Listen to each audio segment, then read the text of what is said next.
Good evening. Tonight it is March 10th, 2019. Welcome to Reading Grounds.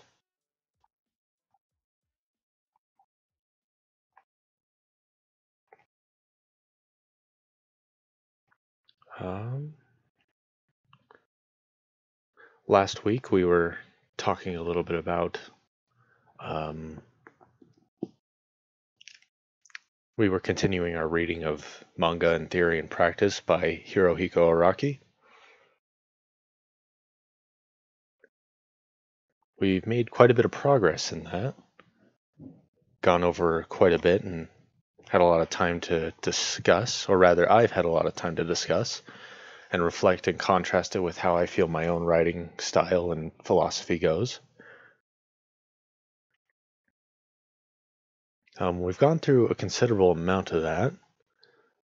So I suppose before I do anything else tonight, I was thinking that I would go ahead and ask whoever's on stream if they wanted to continue, but the people who are usually interested in listening to me talk about this sort of thing, they're not currently on the stream.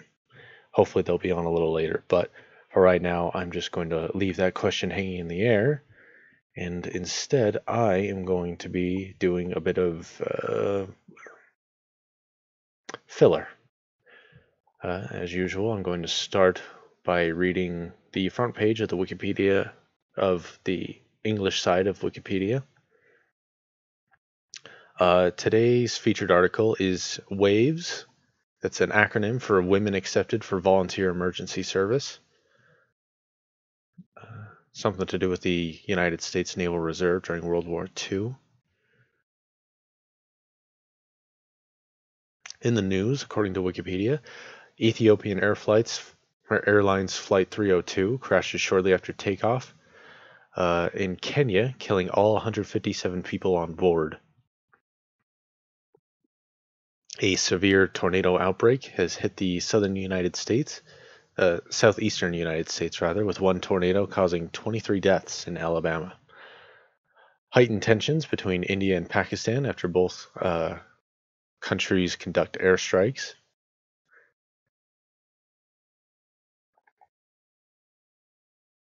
I believe the rest of this is stuff covered last week on the stream.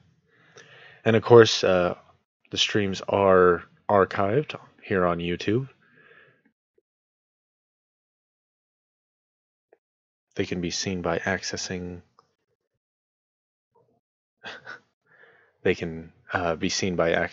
the channel. Glad to have Shelby and Kimmery on stream this week instead of faffing about like they were last week. I believe that the question probably got missed, so I'm just going to reiterate it. Since we've made considerable progress in Manga in Theory and Practice, I was wondering if we wanted to continue it this week, or if we wanted to try and move on to something new. I do have some other things that I would like to go on to. However, if we don't move on to it this week, it just essentially goes into the backlog, which is good for posterity, so that in the future event, whenever we do decide to finish reading Manga in Theory and Practice, we can move on to whatever we want, and we won't have any shortage of content. Shelby in the chat is saying that she wants something new. Tyler is also on the stream. Thank you for coming out tonight, Tyler. I know you've been busy at times, and I know that when you have been busy, it's been kind of miserable. So I'm glad to have you on the stream. I wish Jason was here, but he has not responded to my messages on Steam on the rare occasion that he's there, and I sent him a text a few weeks back and still haven't heard back from him. I heart you too, Tyler.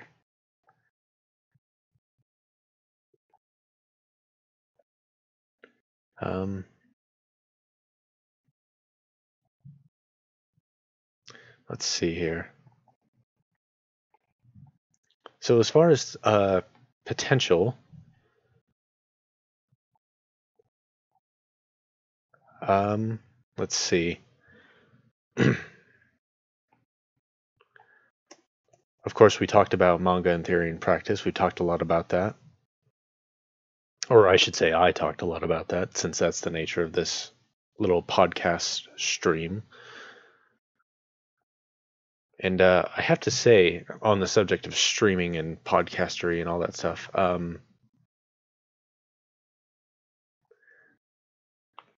I have been reading up on self-publishing and published authors and all this sort of thing because I, have my own interest in someday hopefully publishing my writings. Maybe even soon, not necessarily right now or even within a couple months. But with that one story that I read on stream a few weeks back, the Space Marine story, or I say Space Marines, but that should be in air quotes since he's not technically a Space Marine. But anyways, that little story that I wrote, I had completely put that on my back burner, and I didn't think I would ever go back to it. I thought it would just be sort of a relic, a sort of antique to put on my proverbial shelf and to say, yes, one day I wrote that, and then just keep it for a memory or a bit of personal reference. But as I looked over it again, I had forgotten how much I had written about it, how I had written the story, and I forgot how much fun it was to not only write but to read. And I think most everyone that had listened to my reading of it, flawed though my reading was, I think people fairly enjoyed it fairly well. And so I've been strongly thinking that maybe in the summer when my school semester gets out, that I should go back to that story and finish writing it and then self-publish it. Get my name out there, maybe earn a little bit of extra cash, maybe even enough that I could quit my job for a while, or at the very least be a little more financially stable, get some more money in the bank. It would be cool, Kimmery. It would be cool to do that. I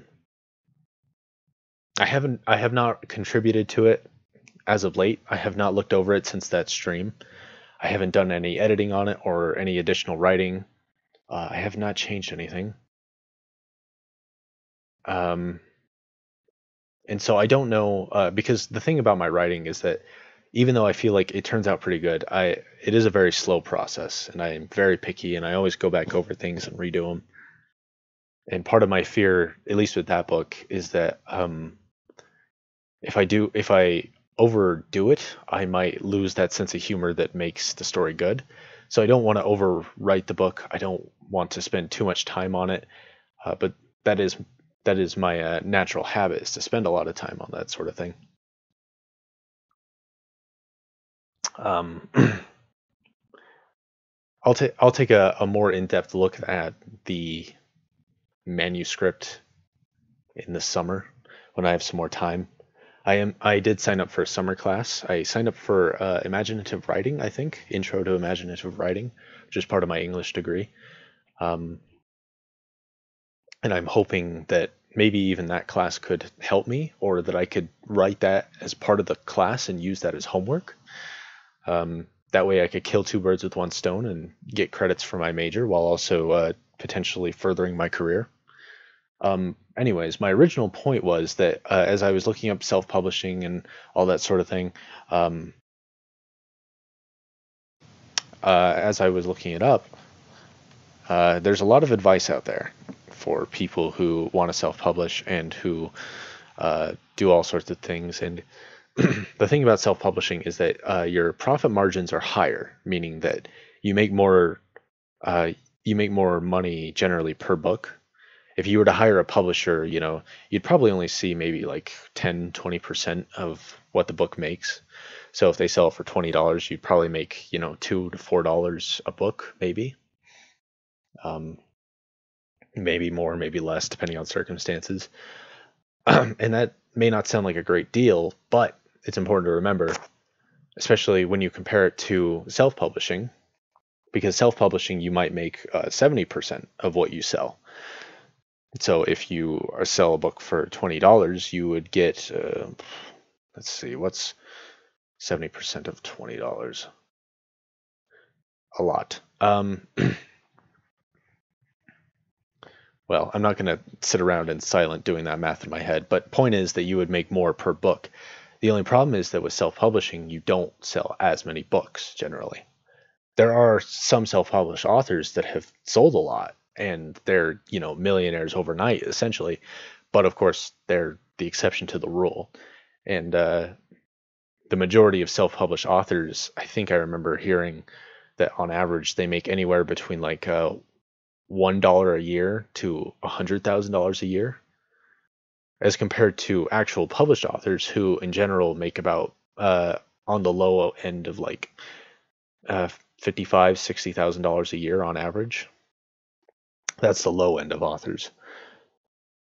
But anyways, and one of the bits of advice for self-publishing that I had heard that I liked was the idea that you would you would do your own audiobook, and then you would maybe even have your own podcast or stream, and you could, well, not stream, they didn't say, but podcast, where you could talk about your book, and any exposure that you have on your podcast would be exposure for your book, and any exposure you have for your book would be for your podcast. So it's sort of this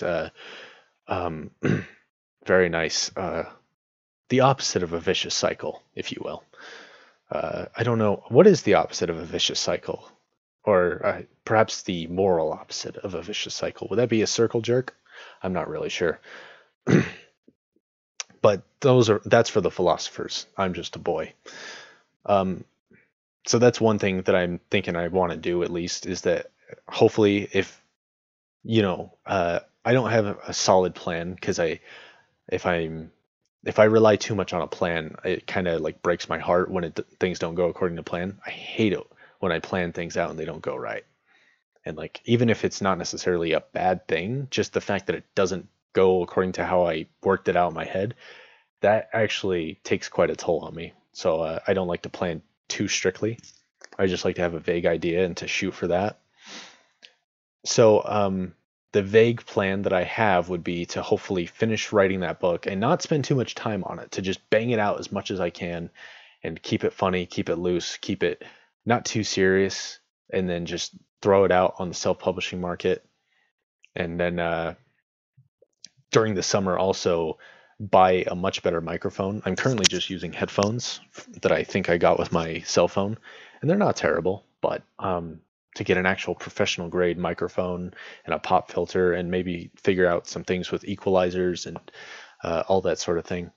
And that way, and then I could sell that on top of it and figure things out from there.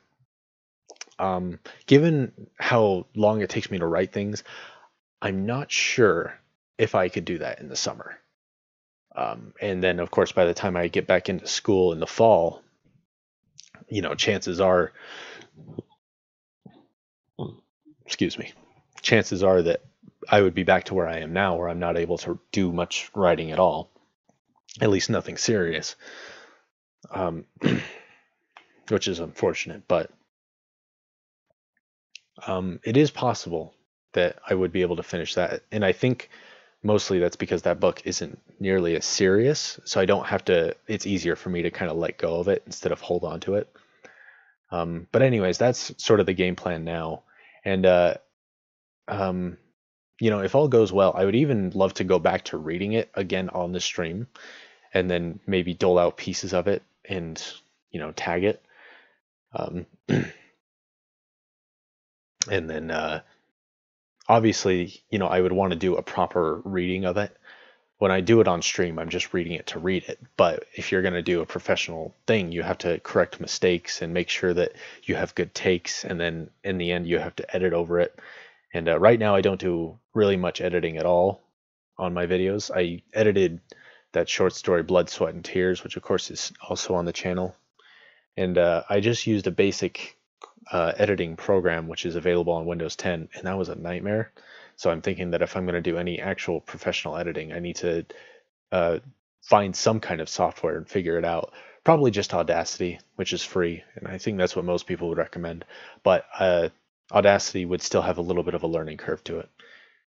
Anyways, the point of this is that I would also like to take some time on the stream at some point when I'm ready to start recording the audiobook and do the recordings on here, and then just chop out those bits and stitch them together and then sell them as an audiobook, and then maybe even pay for a bit of marketing. Because in my head, I think the best thing to do would be to try and treat that book less like a serious dive into my writing career and more like a prop, if that makes sense. Something to prop it up. And so I could be like, oh, here's me and here's my book, and obviously no one will have heard of me, but they'll be, oh, this book was kind of funny and all this stuff, and use the money that I make from that. Instead of using that as a career money, I use that to market the book and get my name out there and get it circulating and all that stuff.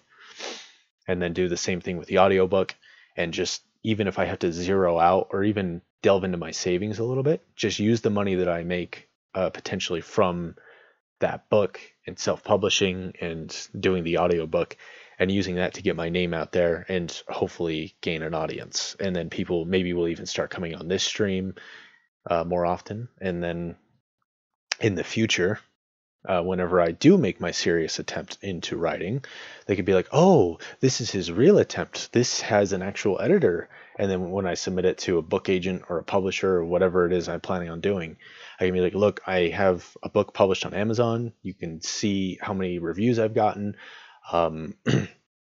such and such. And also this manuscript that I've had it edited, and I have a writer who's willing to back me up and vouch for me. And not just because I pay them, but because they actually enjoy this. I would hope, at least.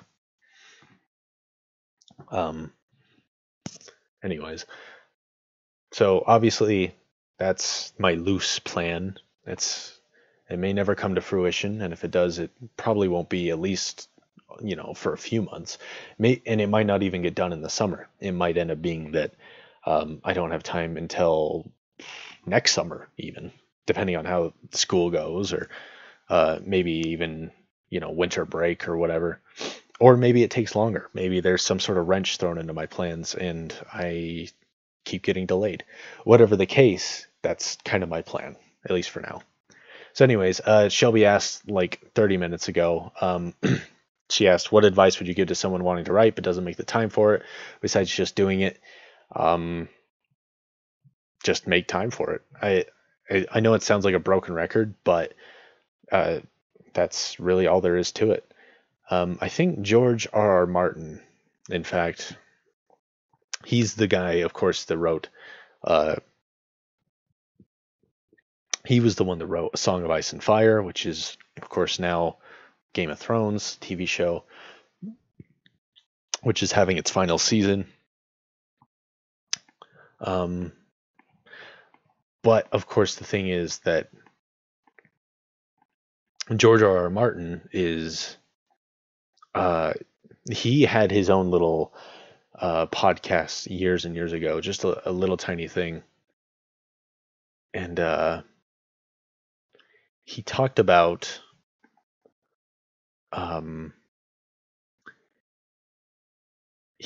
this sort of thing.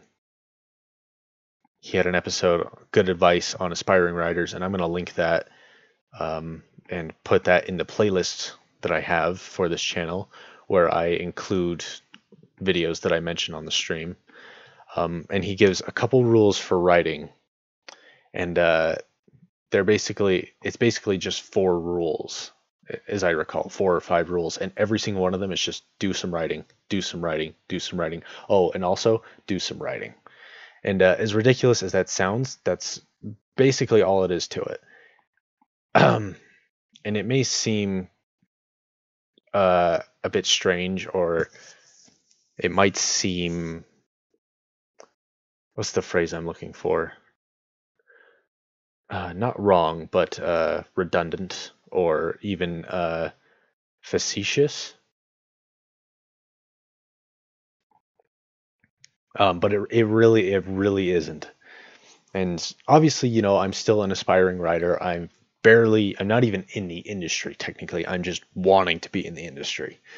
And at this point, I'm just, I can only give so much advice before it ends up being BS. And hopefully, in even a year from now, I can look back at this advice and be like, man, I didn't know anything. But, um, but it really is just as simple as writing, and that's been true in my case. When I started off writing, I wasn't that serious about it. Granted, I was younger, and I didn't think too much about it. I never thought of writing as a career for myself. It was never like I wasn't like, oh, I'm gonna be, I'm gonna just write and do nothing else, and I'm gonna be the greatest writer of all time, and that's it. How it started out was in middle school. I had a dream, and and I told my brother about it, and he's like, dude, that's really cool. You should write that. Make a book and make millions. He was all excited. I was like, you think so? He's like, yeah, man. And I told another friend of mine about it, and that I had on MySpace of all places, and she said the same thing. She's like, yeah, I would totally read that book. I was like, really? Okay, I'm gonna do it. And so I tried to write. It was terrible, and I gave up on that. And then years later, I had a different dream, and I decided to try and write that. And I keep going, back and forth and back and forth. And the thing was, even though I spent kind of years trying to get into writing, I never thought of it as like a career. I never thought I'm going to be a writer. It was just like I'm going to get a real job, quote unquote, and I'm going to do writing on the side and make bank on it. And now looking at it, I'm like, I kind of feel like, at least for me, like having spent all that time writing, I'm like, wait, I've got all the skill that I spent years developing, and I keep coming back to it. Maybe writing is what I should be doing primarily, and then I should worry about a real job, quote unquote.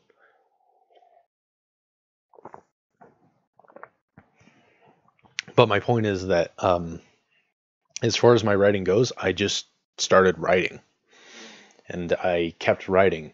And when I found something, and Shelby's mentioning advice to someone who is afraid to write but has amazing ideas.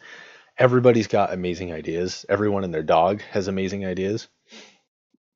Everyone's like, oh, I've got, this idea for a great American novel. Everyone's got it. Everyone's got it.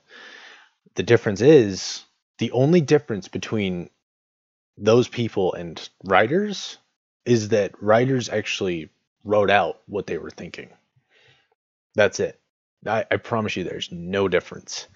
And even if you like kind of suck, you can get better. And even if like you're not the best at English, like there are editors specifically for that. That's what their jobs are for. Um, and obviously it is frustrating. Even now, like I have my frustrations with writing. Like I'll sit down and I'll be like, oh, this idea is amazing, but then like I write it out and it's a struggle. It feels like I'm pushing a boulder uphill. But ultimately, all it is writing. That's it. There's no magic formula. There's no magic phrase.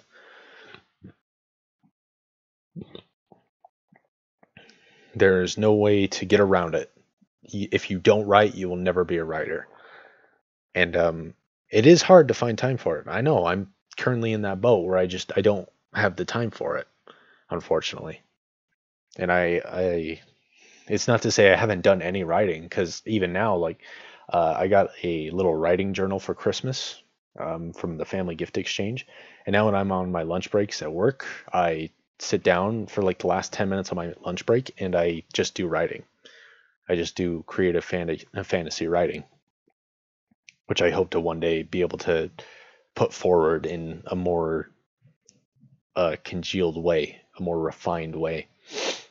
And at school, I've been trying to make a point that instead of browsing social media, I read. I read an ebook, and I, read and get out on it.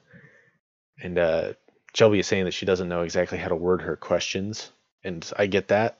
I get that maybe I'm not even quite. Uh, Maybe it's not quite the answer she's looking for. But I'm going to tell you right now, it's only as complicated as you make it. Um, I think there was another piece of advice I actually was thinking about the other day, and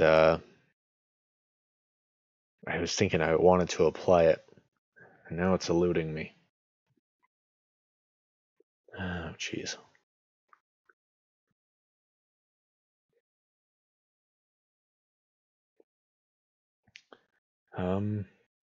I think if I'm remembering right, what it was is that how much you want something is determined by how much you work.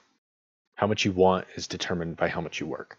Because it's easy to say, oh, I want that. But then the real question is, well, what are you willing to do to get it? Because like if you don't work for something, like do you really want it, or do you just like, or are you just a little envious, you know?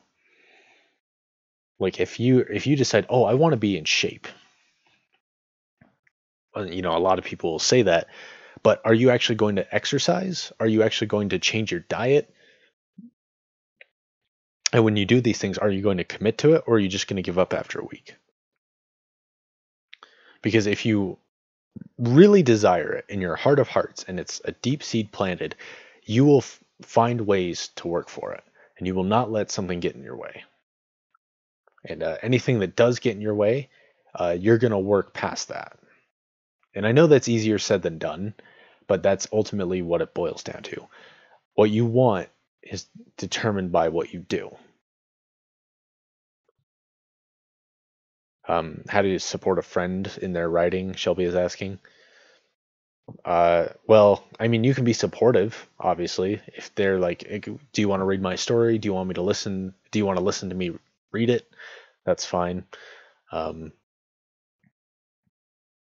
But ultimately, like, it's a writing is, it's really, or it should be a really personal, intimate thing. It's not a matter of, oh, I'm going to poke you in the stomach until you start writing. It's not how it works. You know, you can't just set a bunch of monkeys on keyboards and then they'll bang out the great American novel, you know. Ultimately, it depends on the writer being willing to write and how they express themselves and how they get going. And it takes time, you know. I think my writing is pretty good now. I'm pretty confident in it. I didn't start off like that, though. I hated my writing to begin with. And the first book that I ever wrote seriously, like I wrote out the first draft and it was pretty long. I don't remember how long it was, but I looked over it and I was thinking I was just gonna like change some wording or, you know, delete a couple things or add some things. But I looked over it and I was like, this is terrible. I need to rewrite all of this. So I kept all the same story beats, but I just rewrote it. And I just kept writing it. And then I got done with the second draft thinking just like the first one that I would just add on to it or subtract from it. And but then I looked over it and I was like, dang it, no, I need to rewrite this. And I did that over and over again until I gave up on that book, which kind of, it didn't really suck, but it wasn't necessarily ideal. And most writers don't do that, which I think is a detriment because looking back on it, having rewritten that over and over again instead of just doing small changes, that was a lot of writing practice for me. Like that was a lot of work. That's like unheard of, you know, for most writers, especially if you're on a deadline, because you don't have time. You just have to work with what you got. But for me, I couldn't make it work unless I changed everything. And so I changed the intro, I changed the characters, I changed the wording and all this stuff. I changed their names 100 times. I changed some of their character attributes. They were one way in a certain draft and then another way in the second draft. And even though the basic beats were the same in every draft, it was always different. And I noticed with the book that I'm currently writing, at least if I feel a lot more focused. And so having started the third draft and unfortunately not having done a lot of work on it since I started the third draft, I feel like I actually can do that original intention of being able to change things instead of just rewriting them entirely. But even now, even when I look back at it, I'm thinking, okay, I think I'm gonna have to rewrite that chapter, or okay, that's gotta go, or that's gotta change, or I gotta take this character and put them here instead of that. And that took years. And so I have a friend as well who is an aspiring writer, and I got really excited when I heard that he was an aspiring writer because like he seemed like he was destined for it. And he was like, yeah, you know, I would get writing assignments for college classes, and they'd say it'd have to be 2 pages, and I'd end up writing 6 on accident. He's like, and I got all these ideas. I'm like, dude, that's awesome. Like, how often do you write? He's like, well, like he doesn't write. He's like, well, I try, but I'm just tired. It's like, dude, you gotta write. You can't just have ideas. Everyone's got ideas. Junkies got ideas. Dudes that smoke weed all day have ideas, but they don't write. At least not most of them. And the ones that do are usually like stuffy well, that's beside the point. But the point is that, like, if you're not writing, there's no book. If you're not writing, there's no writing. Which sounds stupid to say, but it's true. So ultimately what it boils down to is Shelby's talking about trying to support a friend.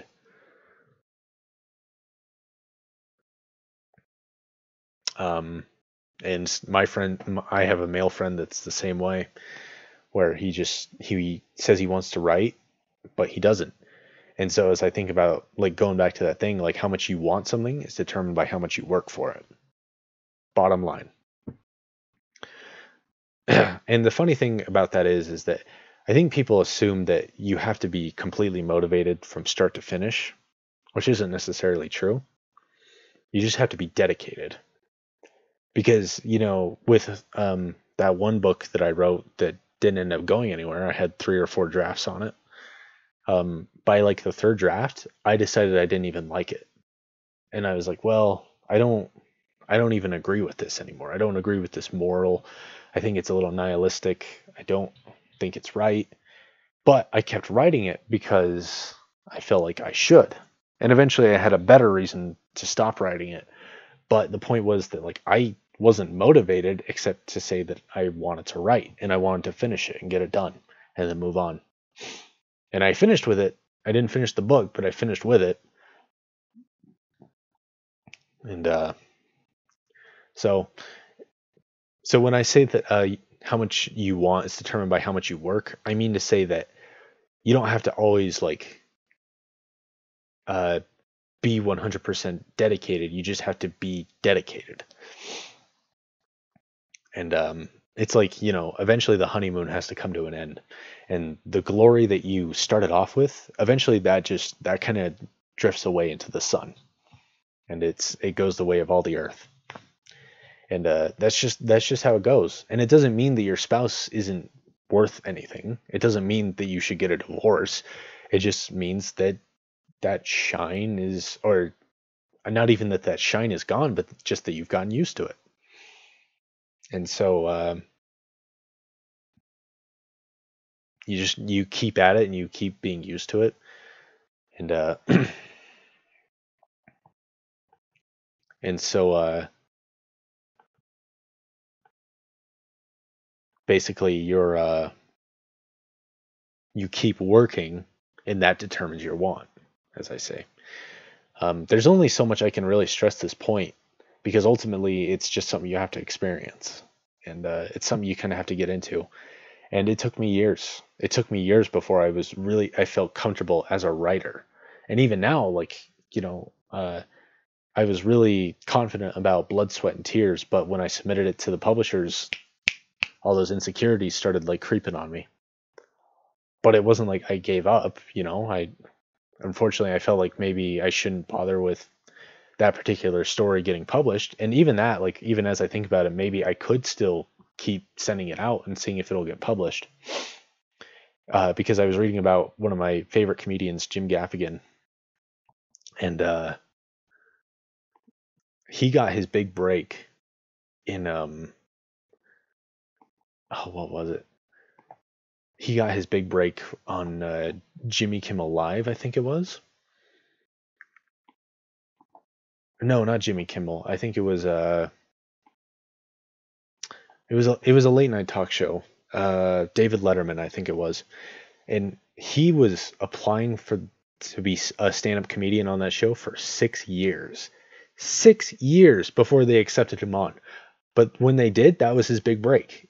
And suddenly he was getting work and he didn't have to worry about it anymore. Or at least not in that context. And so I think, as I thought over that, I was like, I bet if I was persistent with Blood, Sweat, and Tears, I bet I could get it published.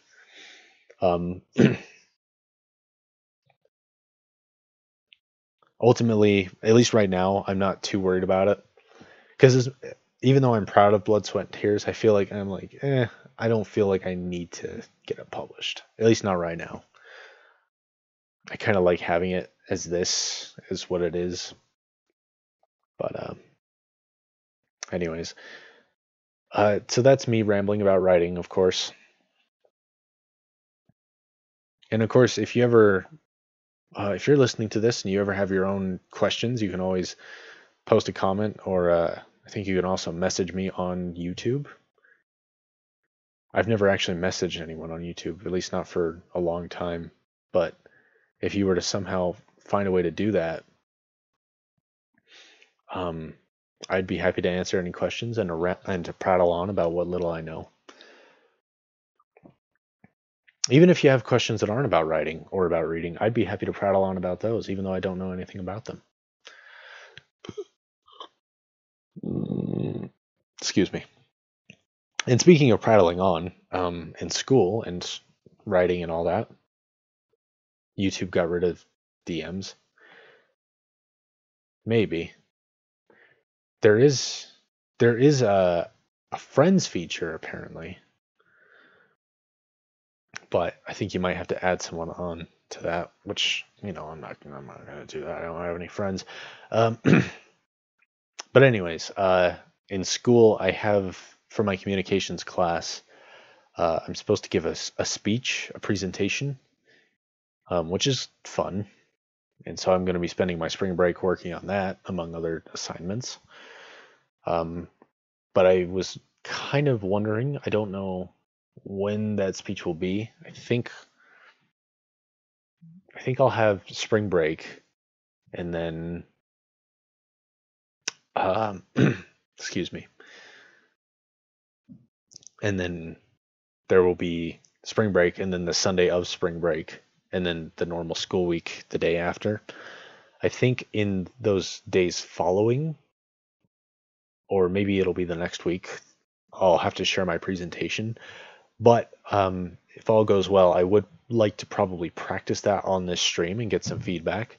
It is supposed to be a visual presentation. I'm supposed to stand up in front of the class and actually articulate and all that. But I thought I might do that on here as well, just to practice my mannerisms and all that. Not right now, though. I say favorite comedian. I guess that's accurate, because he's basically the only comedian I still really like. Used to follow Brian Regan, really like Dave Chappelle, Gabriel Iglesias. I still kind of like some of their stuff, but ultimately, I feel like they're not as good as they used to be. Jim Gaffigan, by comparison, a lot of his stuff is like, yeah, that's pretty funny. But then his latest, Noble Ape, is really good. One of my favorites. I love it. Anyways, so that's good stuff. If you're ever bored, it should all be on YouTube. It should also be on like Spotify and other streaming services. But it's pretty funny. Anyways, so I've spent probably 40 minutes now prattling on about absolutely nothing. This chat has said that they don't think they want me to continue on with manga and theory and practice, which is fine. I'll just put that on the shelf. They had suggested fairy tales again, and I'm somewhat hesitant, although we can, I suppose. Let's see here. I did have one little short story I could read. It's nothing. It's no blood, sweat, and tears, admittedly. I don't think it's anything too amazing, and I haven't. It's a first draft as well, so it's not like I spent a lot of time crafting it. But I thought it might be kind of fun to give it a read and to. Oh, dang it! Where did I put it? Oh, there it is. Okay. Because I was kind of thinking about it lately. Because I think I've mentioned it before, but I have been reading The Name of the Wind by Patrick Rothfuss, which is a fantasy book. It's a very slow start, this Patrick Rothfuss book. And I even gave up on reading it for a while. And naturally, when I came back to read it, like the very chapter that I had ended on ended up being like the part where it picks up naturally. But that one is pretty good actually, and a lot of people. I haven't finished it, so I won't agree with this quite yet. But a lot of people are saying that it's comparable to one of the greats. Like if J.R.R. Tolkien is like legendary status, and then George R.R. Martin is like right below him on the ladder. People are saying that Patrick Rothfuss is, if not on level with George R.R. Martin, then like just a step below, or maybe two steps below. Which, given the scale that they're on, that's a big freaking deal. And I won't vouch for that quite yet. And to be honest, I don't think, from what I've seen, I don't think it's quite as good as either of those guys. Just because there is, or I was going to say that there are slow moments, but there's a lot of slow moments in Tolkien as well, which people just love. But I'll say that there's some stuff in like Name of the Wind where I'm like, that's not great for fantasy. In particular, there's just some stuff where A, it's slow at certain points, but then B, later on, is that there's stuff like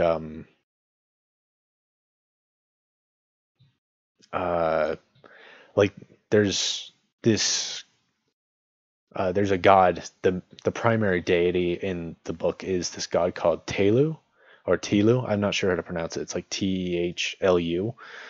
And like the canon story of him in universe is very similar to Christianity, where the world was wicked, and then God himself, who's Telu, comes down and talks to this woman, and he's like, "You're the most virtuous of all," and he's like, "I'm gonna, kill these people or make them pay for their wickedness," and she's like, "No, they're much better than you think they are." But of course, he's the wisest. He's like, "No, I'll prove it to you." So she gets impregnated, and then her son grows up to be a god, and over the course of like 3 days, and he's like a man within a week. And all her neighbors start coming out and like yelling at her because they think she gave birth to a demon or a half demon. But then of course he's, in his wisdom, he's like, anyways, point is that it's like I don't like real world's parallels where you have things like Christianity, and it's like Christianity but like change some of the wording or bastardize it for your own fantasy religion. And maybe he was proving a point about religion, because he seems like he's maybe critical, and more power to him if he feels that he wants to express his views. But one thing I don't like is just that it's too close to the real world. I think when you've got fantasy, it's better to be, as imaginative as possible. And I shouldn't be distracted thinking about your real world politics or your real world philosophy in such a specific way when I'm reading your escapist fantasy, which is a shame, because there's actual, like, beyond that particular point, the actual theology and like mythology of the world. Like, there's one particular story that shows up later on, which, as far as I can tell, doesn't have any like real world parallel. And that stuff, like, it was amazing fantasy. It's like, dang, that's cool. That could have been a book on its own. But anyways, so we'll see how good that is. So far, it's pretty good, even though I am complaining about it. That was just a little aside. But I do have a very short story to talk about, or to read, I should say.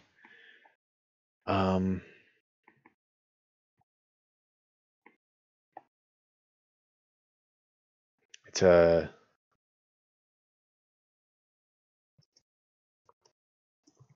I've kind of debated if I should share this or if I should just keep it for myself, because what I like to do with my fantasy writing is I have a lot of ideas, most of which are like good enough to stand on their own.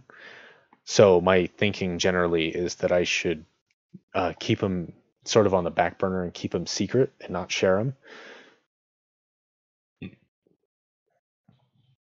them. and then I can use those as I want for my own stories, and no one will be like, "Oh, this is just like that short story you wrote," because they'll be like, "Oh, how did he come up with this world that's so detailed?" Because they don't have that reference that I have, and that's the idea anyway. Um, yes, I did talk about Hamlet last week, as Shelby is mentioning in the chat.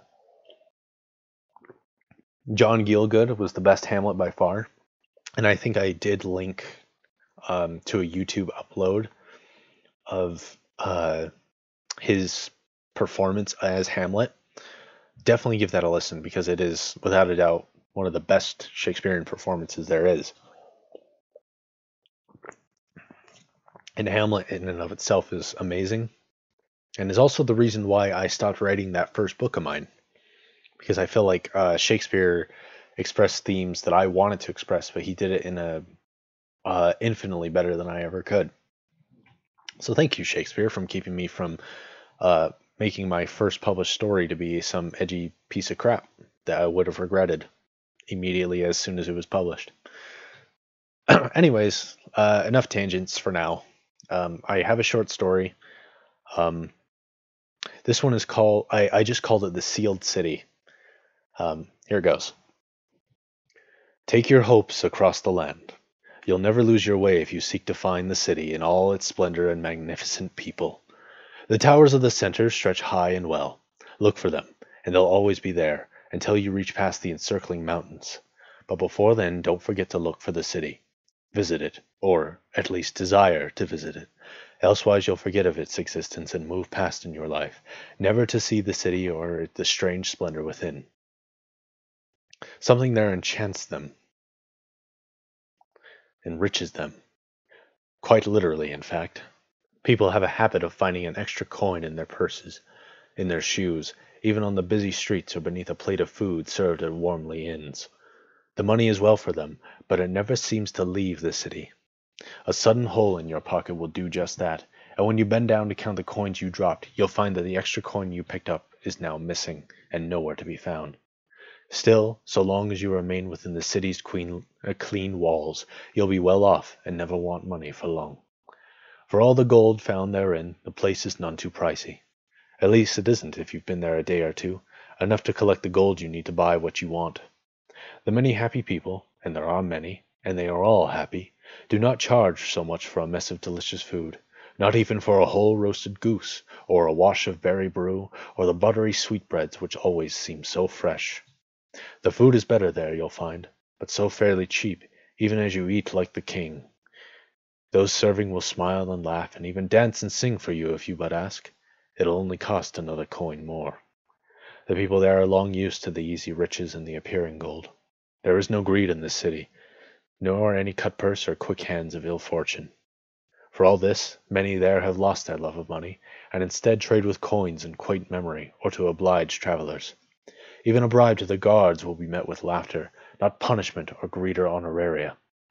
You'll wind through the many outside shops beneath their tents and see a host of happy faces. The music of the merchants will enchant you so, and you may find that you soon forget what a trouble is.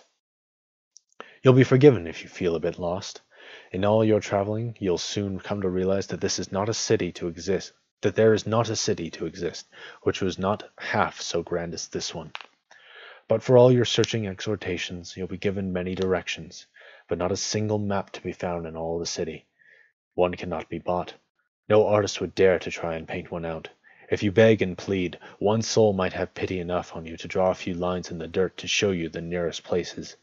When they are sure you have memorized it, they will just as soon wipe the lines away, leaving no trace of the diagram, no matter how simple it may be. But if you're looking for vantage, look again to the spires which rise high and above any other castle you've ever seen. Just as they have helped you outside the outer walls, so too will they help you within them. Draw near to them no matter what, and you'll find the inner walls, which like the outside convex into a circle. Follow this circle. Follow it closely to its apex, marked by the great pit of fire which marks the city's heart. There the most loyal of the city's people gather together for a massive fire once every year, and shortly thereafter go out again to cut down surrounding trees, bring them back to let them dry for the next ceremony.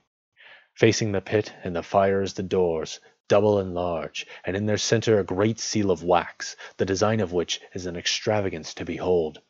Here, in the wax, you will find the only map the city has, and then only what lies outside the gates, far beyond a man's reach of the castle and its cairn of great towers. The seal itself is much enough wax that no man can destroy it, no matter what weapon he yields, nor open it for its incredible size. But, the denizens whisper, there will come a day when a person, a man perhaps, will come to this great city and find it empty. All the shops and people and homes will be silent. This lone man will wander about, finding coins in strange places, and follow not the towers, but the smoke from the flames. Soon the silent city will begin to be consumed by its own fire.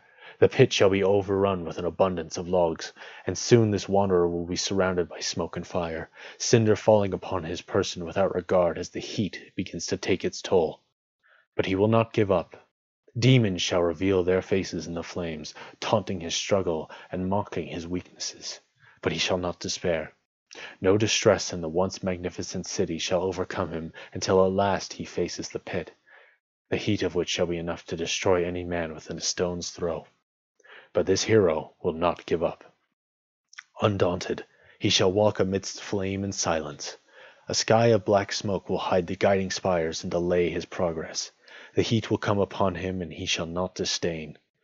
He will find the doors of the inner wall, and when he witnesses the seal there will be no great design upon it, but only a melting wax, weakened just enough that when he pushes, and pushes, the struggle in the furnace of the city, struggles in the furnace of the city, he shall open the immeasurable doors, just enough to let himself through to the sealed inner city. And there he shall find impossible respite from that heat, in the returning guidance of the spires beneath a clear blue sky. Where he goes from there, or as to his purpose within, no man knows. So that's that short story. It was a bit of world building originally, but so what did you guys think? Let me know in the chat, or don't. I don't actually care.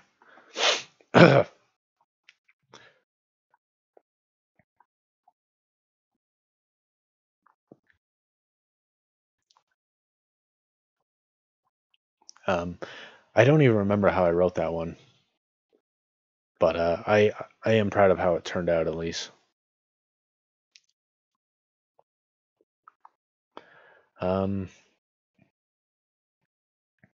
Although looking at it, it is kind of funny that I mentioned Patrick Rothfuss. That story, Name of the Wind, there is a little bit, in fact, specifically about that point I was kind of griping, the God incarnate, which resembles the Christian mythos, I guess, for want of a better term. That idea of God incarnating himself as his own son, being present in this book. There's a section towards the end of that story where he captures basically the story's equivalent of the devil and ties him to a thing and throws him in a great pit of fire. And this devil is about to break out of it, so he jumps down into the fire to restrain him, and they both die in the flames. It's kind of funny that I mentioned that because I didn't even think about it until I was just now rereading that story. But that little bit about the fire in the middle of that city reminded me of that. It's just kind of funny because I wrote that, long before I even heard of Name of the Wind. Kind of strange. But yeah, I'm proud of that little short story. I wasn't sure where to take it from there though, because I felt like I couldn't come up with anything quite as good as that introduction. And I did try. Like I had ideas. I was like, oh, maybe this could lead to that or this, and I was like, it's still not good. But I like the idea of a city that's like somehow like magically within itself,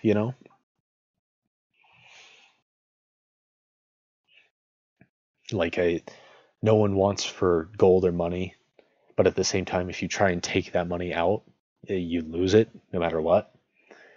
Or how if you decide to ignore that city, you'll forget that it ever existed.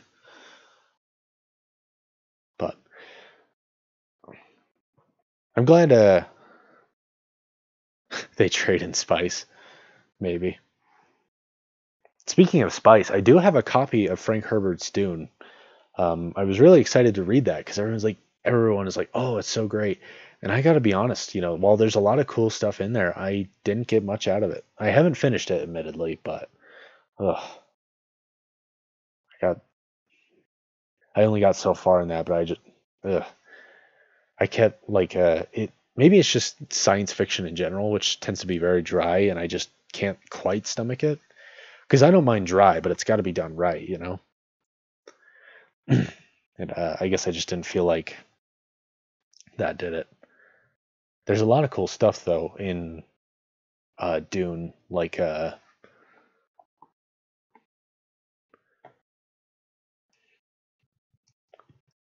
there's this sort of like weird self-fulfilling prophecy going on where like the witches will go to planets and they will deliberately incur or like all these prophecies that are just vague enough that that are just vague enough um, that they could be applicable to a wide range of things. And they do that as like a safety net so that in the future, if one of their kind lands on that planet, they can use those prophecies as an excuse to control the people. But it ends up being this sort of self-fulfilling prophecy because this main character, who's a son of one of those witches, ends up actually being like this omnipotent creature where he can like calculate things in his mind so well that he can see all these outcomes long before they ever happened. So it ends up being this really cool like Gordian knot where it's like, is it just simple rationale or is it faith? Like where does one end and the other begin? And there's no clear answer. And that's really cool. And of course, there's a little bit in the beginning about how fear is the mind killer. Uh, that was really cool. Shelby and Kimry haven't even commented on the short story, which means that they don't even like it. Last time I read one of you guys my short stories. But anyways, let's see. I think I might take a quick break. We've been streaming for around an hour now. So I'm just going to take a little break, stretch my legs and all that. I will be right back. Please don't go anywhere because I want to hear you be silent so I can talk. Hold on. I'll be back. Promise.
Okay.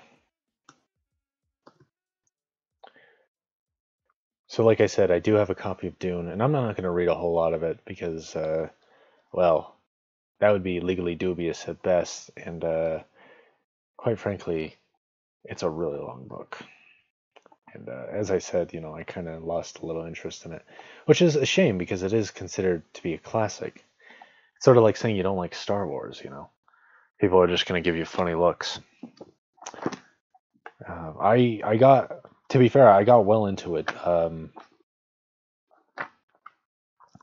book that I have, which is the 50th anniversary edition, I got to page 338, and it is, let's see here, how long is this book? Not including the appendices. It is 474 pages. So 338 out of 474. I say that because I did end on a chapter. I didn't just end randomly. I didn't just throw the book. But the book, it doesn't have numbered chapters. It does have books, like book 1, book 2, book 3. And I was just shy of book 3, which is called The Prophet. But like I said, there's a lot of neat stuff in Dune. And certainly if you're studying American literature or if you're interested in genre fiction, I would at least recommend reading over it because it's important. It's a part of history. And it's you can see a lot of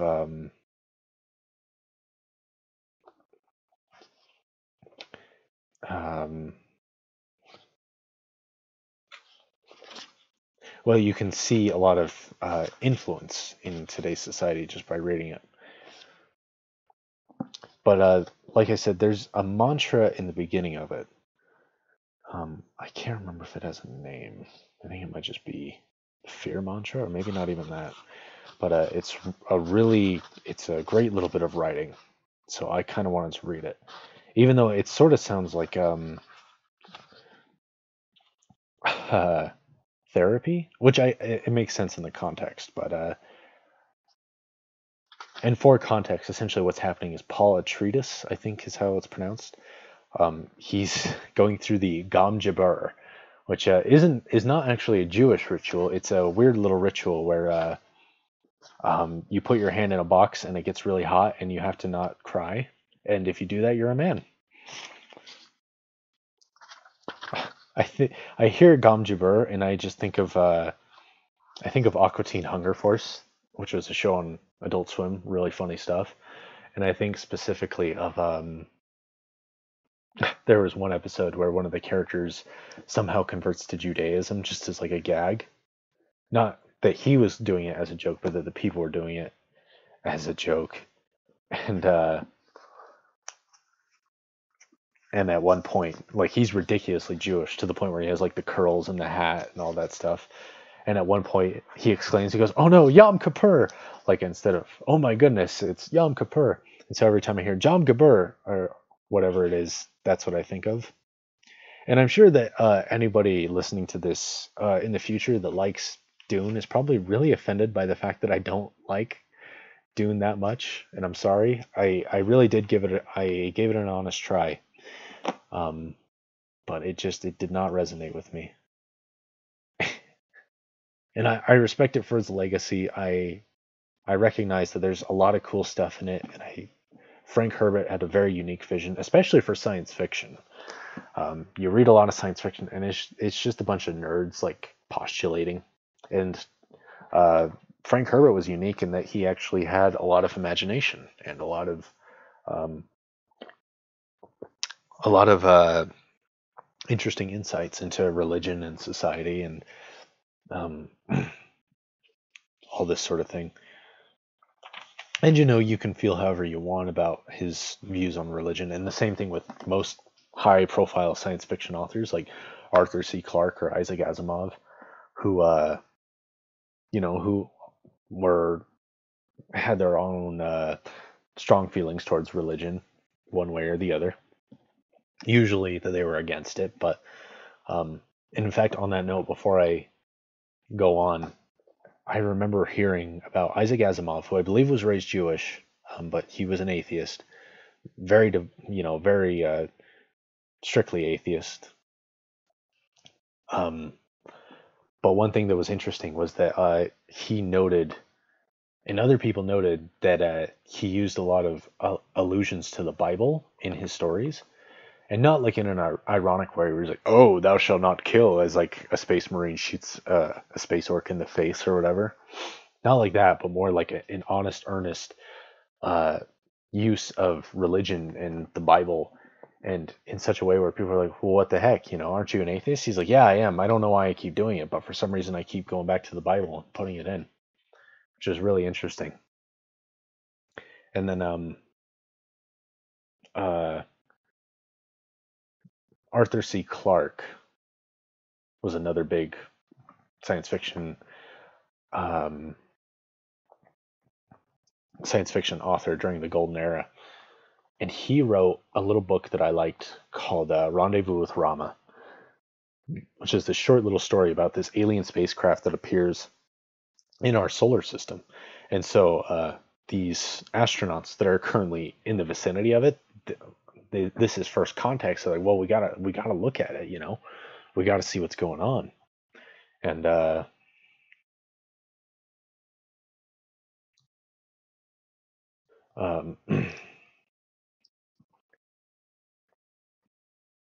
and so they end up going onto this alien spaceship, and there's no like discernible life forms on it, no intelligent life forms, but it's this really interesting insight into how to play into it.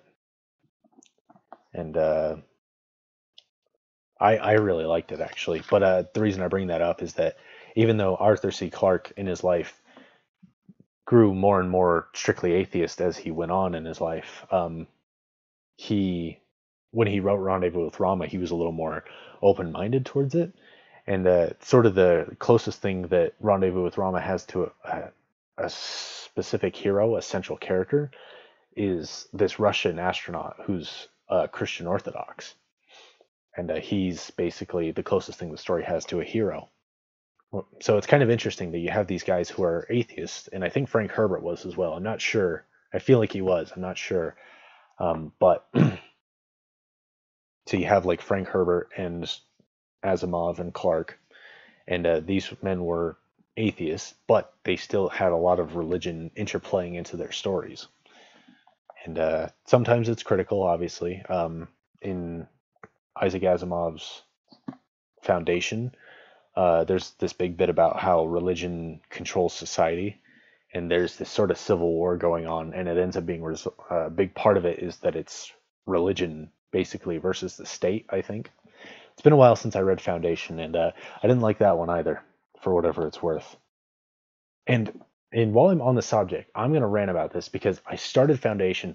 The first bit of it is amazing, like the intro to Foundation, which is what the society is called. There's like this description of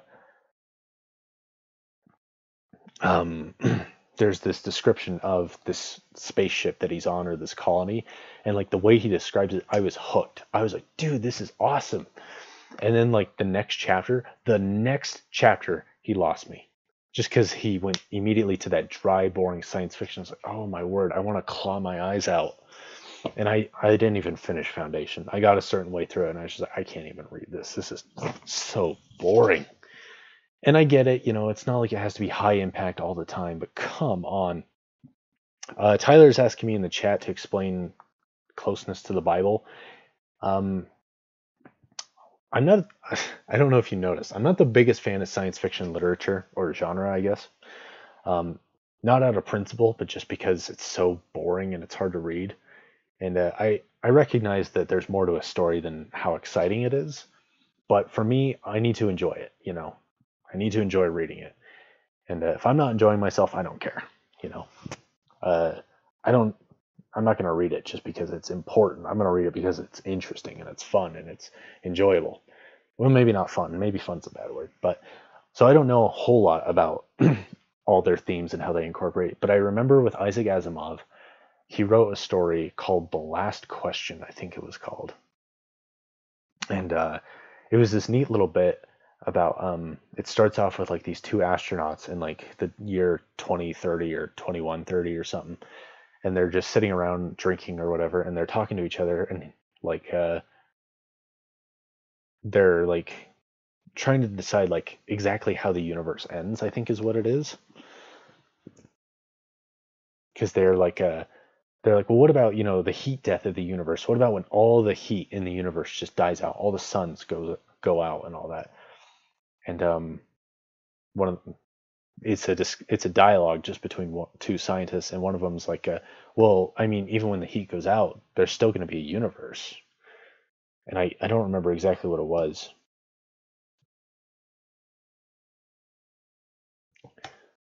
But and then it time jumps to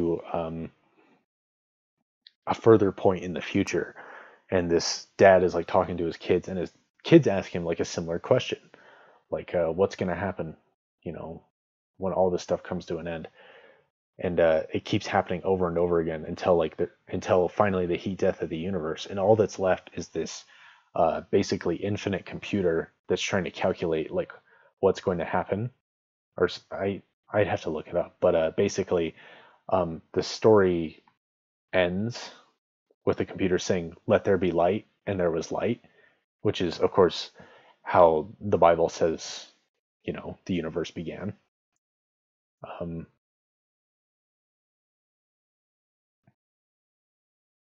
Okay, so looking at the Wikipedia page, maybe I'll just read the plot summary because I think that will be a little less disjointed than me rambling.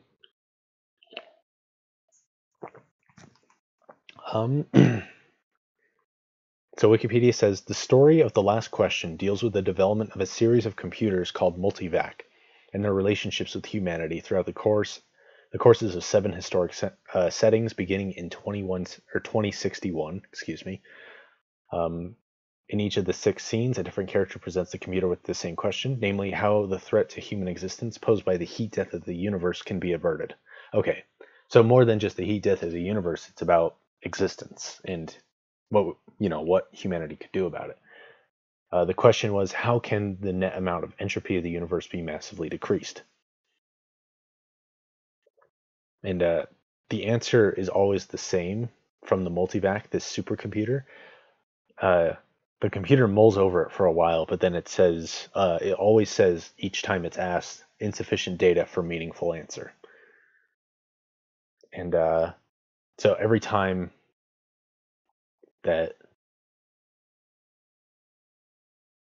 every time it jumps to a different setting, that answer is still the same, and the question is the same. And so after trillions of humans have spread about the universe and watched the stars flicker out one by one, and matter and energy ends, and with it space and time, what's left of humanity asks the descendant of that supercomputer uh, the entropy question one last time, and this supercomputer is unable to answer, but continues to ponder over the question even after space and time cease to exist. Uh, The computer ultimately realizes that it has not yet combined all of its available data in every possible combination, and thus begins the arduous process of rearranging and combining every last bit of information it has gained through the eons and its fusion with humanity. Eventually, the computer discovers the answer, but has nobody to report it to. The universe is already dead. It therefore decides to answer by demonstration, since that will also create someone to give the answer to. And then the story ends with the pronouncement, the computer said, "Let there be light," and there was light. So it's 42. And so again, Asimov was a hardcore atheist. He did not believe in any form of God. He did not believe in intelligent design or that there was any sort of creation. He just believed that, whatever the universe was, it was just um, there on its own. Uh, that the universe was whatever it was. But in this story, despite that, um, in the end, the answer to entropy and death is essentially religion. And so it kind of makes you wonder, I'll admit that I'm pretty religious, obviously, some people that know me that are on the stream will not be surprised by that. Um, I personally, as somebody who's religious, believe that all things point to God, that all things denote that there is a God. And, this is basic for me, like, obviously, this isn't doctrine. This isn't necessarily like hands down the answer, because this is just a science fiction thing. But it is the proof in the pudding that it is true that all things point that there is a God, that there is creation. And it's like, how else would you explain somebody who's a hardcore atheist that would write a story and then look at it and then decide that it was meaningful enough to still publish it, and not just be like, that's stupid, and then just throw it away. So Isaac Asimov, and I don't know all the examples, but that's the one that sticks out the most to me, that he had this particular instance of religion shining through. And I don't believe in imposing on people's beliefs. I'm not gonna demand that a person believe something or not believe something, because ultimately everyone has their own interpretations and their own reasons for that interpretation, and it would be wrong for me to try and overpower that. But I don't think it's insignificant that somebody like Asimov could not avoid religion, And even though he didn't agree with religion, even though he was, I think, against it as well, I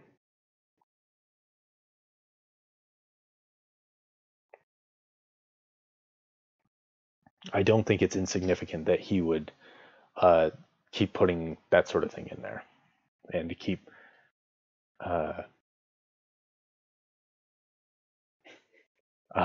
that in his stories. And obviously, you can have your own interpretation as to what it means. You could just as easily say that the pressure to have an answer to a question is what creates religion, because that could be what it is. The computer only comes up with that answer because somebody kept asking it. What are we going to do about this? About death and entropy and the heat death of the universe? What are we going to do about it? And it's only because of that the computer decides to answer that question, and in answering it decides to demonstrate it. If it hadn't been asked that question, there would have been no religion to begin with, at least in the sense of that story. So it's not a clear cut, this is proof that God is real, but it is an interesting insight into philosophy and theology and a person's interpretation and how that affects them. And I could go on about how spiritual beliefs play into atheism, and like how it's a proven statistic that people who don't believe in intelligent design or creation, people who are atheists, still have a tendency to believe in aliens, and in fact have a higher tendency to believe in aliens than believers in a religion. Which again is another proof that human beings have some sort of innate desire for something bigger than themselves, which to me as a religious person points out that there is some religious factor in their minds that they've changed or into aliens or whatever it is, and that's how the only way they can rationalize it or what have you. And I probably sound like a fool rambling as I do, which is a poor representation of my own religious beliefs. But Tyler's saying that it's good when things don't have an answer. To let the mind find their own answer is more enjoyable than someone saying this is the answer. I wholeheartedly agree, and that's something that I've taken from Tolkien myself. Tolkien believed that allegory was better than, I'm sorry, the opposite. He believed that stories should not be allegorical because allegory is like very strict and it has to be one interpretation. But if your story is not allegorical, then people can apply it to their own lives in a variety of ways. And I completely agree with that. People need to have their own interpretation. And as somebody who's religious, I believe that ultimately the answer is found in religion and God and all that sort of thing. I shouldn't say all that sort of thing. That's a bit blasphemous. But the point is that I believe that you can't impose your beliefs and that people need to find the answer for themselves. And as I said, I could go on about how spiritual beliefs play even into people who insist they're not spiritual, and how someone like Sigmund Freud, who is a hardcore atheist as well, also early on, before he kind of announced that, was very involved with religion and all this sorts of things. There's a video on it about C.S. Lewis talking about how C.S. Lewis viewed Sigmund Freud's religious beliefs. There's a video of it on YouTube. I'm not going to link it. I'm not going to link that one because I would honestly rather keep the stream secular as much as possible. Because I don't want to impose my beliefs on people. But anyways, so religion and science fiction, there's a lot of interesting stuff there. And I don't think it's as clear cut as it seems. And I could go on about how people rationalize things and how sometimes rationalizing clouds, finding, like when you allow yourself to rationalize something, that has a tendency to cloud your judgment. And so that can work both ways. But anyways, I won't go on too much about that any more than I already have, because I don't want to impose that on people, especially because this is supposed to be a very casual stream, and I'm frankly I'm too much of an idiot to be a representation of something that I find to be very important and something that should not be imposed on people. So, anyways, that's all I have to say about that for now. I was gonna read a bit of Dune, and I'm still looking for that passage in the book. I know I can just look it up on the internet, but I feel like maybe I should have it in my book since I went through the trouble of getting it off my shelf and bringing it down here.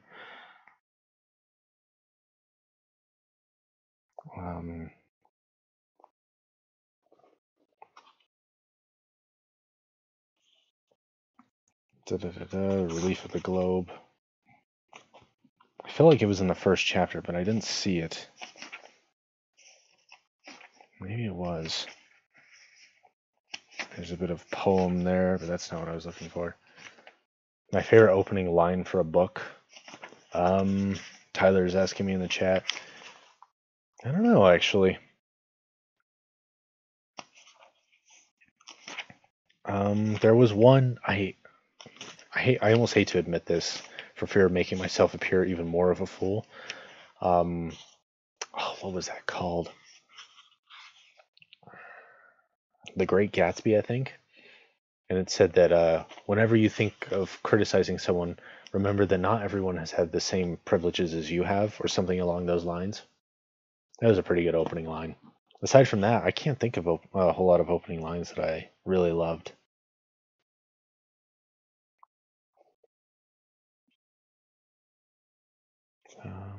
Yeah, that's weird. I could have sworn it was in the first chapter, that little excerpt I was going to read. And now I can't find it. Oh, okay. Actually, here it is. So, maybe I'll just read a little prior to that. So it says here, curiosity reduced Paul's fear to a manageable. Oh my word. Curiosity reduced Paul's fear to a manageable level. He heard truth in the old woman's voice, no denying it.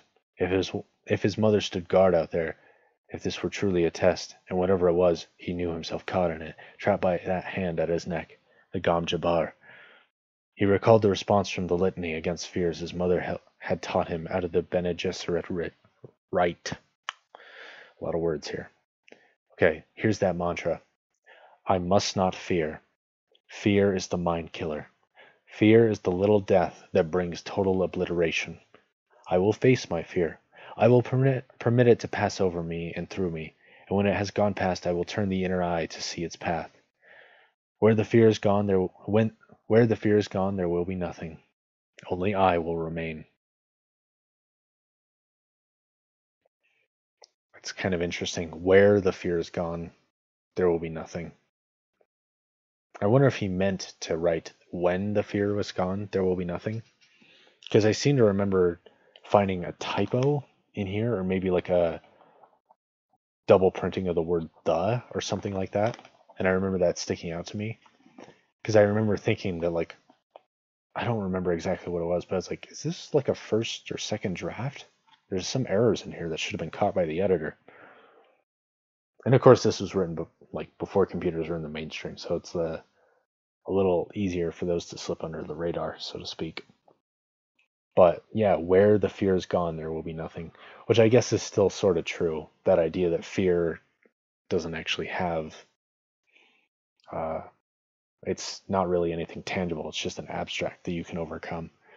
I'll read this mantra again since I spent so much time building it up and to make up for all the time I spent ranting instead. I must not fear. Fear is the mind killer. Fear is the little death that brings total obliteration. I will face my fear.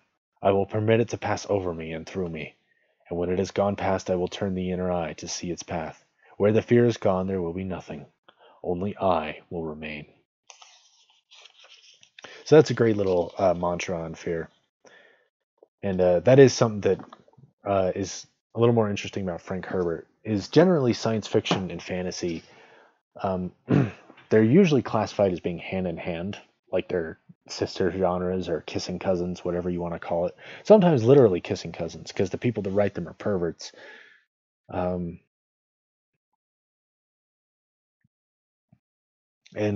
sometimes you get basically science fantasy, which is just fantasy with a science coat of paint, or you get a very technical fantasy, which is something like A Song of Ice and Fire, which George R. R. Martin is mostly a science fiction writer, so there's a lot of exact details and historically accurate stuff in there, because that's the kind of person George R. R. Martin is. He's very precise. And Dune is a really interesting combination of both fantasy and science fiction. And generally, I think the big difference is, at least stereotypically speaking, it's kind of funny. I didn't mean to talk about religion all this much, but as I think about it, I brought up Name of the Wind, which is a fantasy book, but I also brought up that what I don't like about it is its portrayal of real world religious beliefs. Well, not directly, but similar enough that A, it feels a little uncreative, and B, it pulls you out of the universe, which it should not do. Absolutely anathema. Very lazy. Well, I guess I shouldn't accuse him of being lazy, because there's a lot of work put into Name of the Wind. But yeah, I ended up talking about religion in genre fiction tonight, which is kind of weird. And I'll go on a little bit about that, because Dune is sort of a very interesting combination of the two. Generally with fantasy, as a stereotype, there's a lot of spirituality in it. There's a lot of mystery and mythology and mysticism and other M words. There's a lot of magic in it.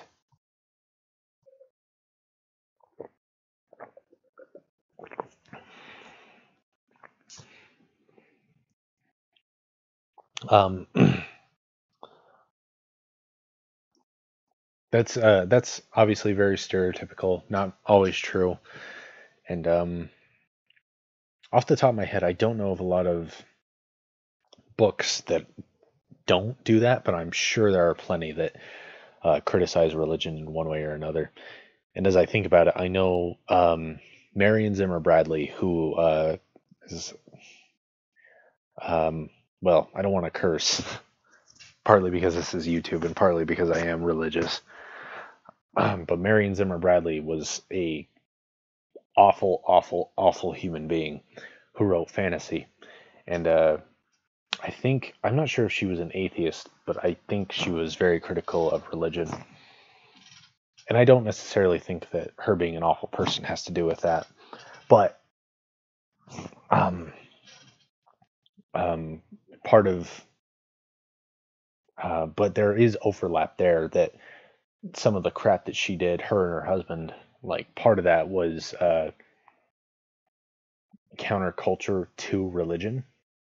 Maybe not spirituality. I think she might have been somewhat spiritual, but so generally speaking, fantasy is very spiritual in a word, and Dune, or not Dune specifically, but science fiction is very logical. It's very cold and calculated. It's sort of the difference between the mind and the spirit, or the mind and the heart, if you will. Because you look at fantasy, and the big examples are things like obviously Tolkien, who was very much Catholic, and then C.S. Lewis, who was an atheist for a very long time, and then became a Christian and was very serious about it. You do have people like George R. R. Martin, who was raised Catholic and now considers himself to be a skeptic.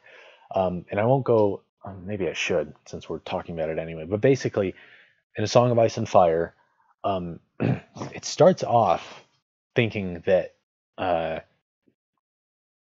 it's sort of the modern way of thinking about of religion. Hold that thought. I'm gonna text my mom back real quick.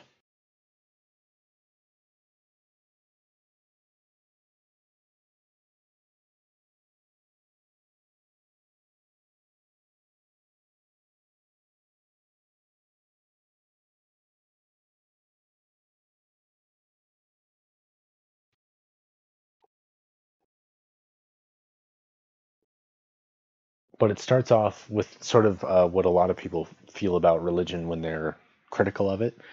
You have the seven gods, and there's no proof that they actually exist.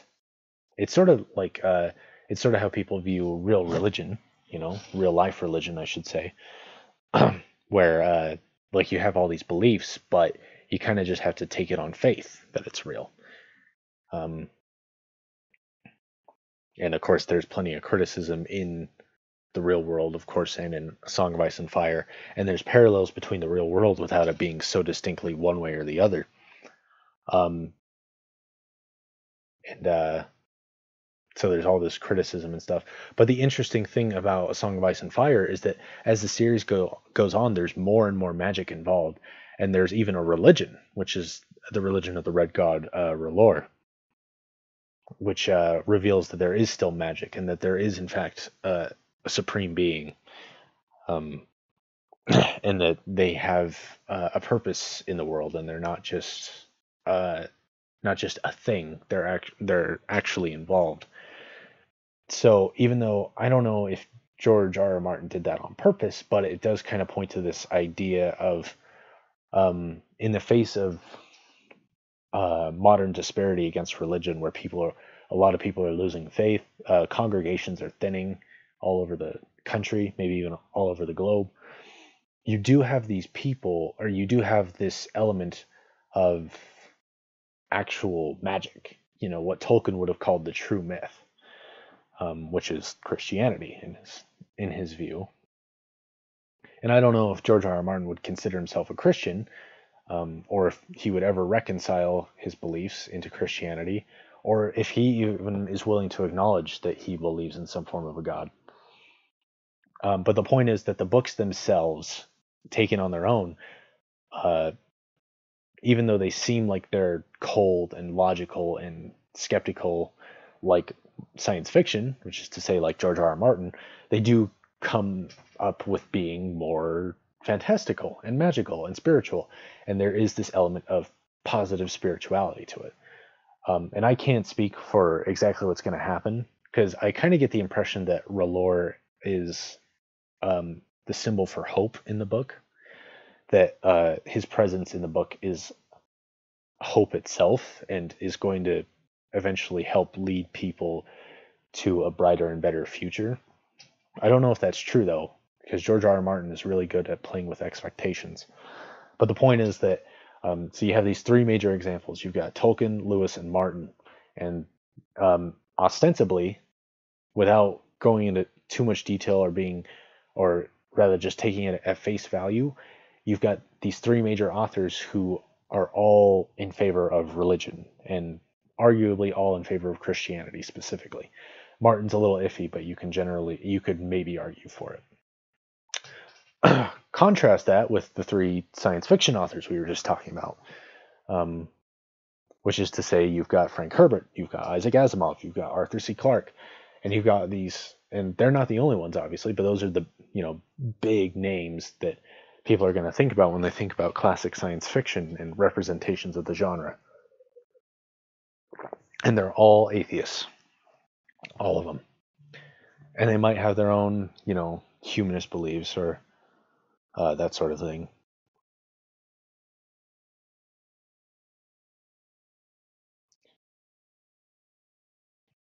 I'm going to text my mom back, so hold on a second.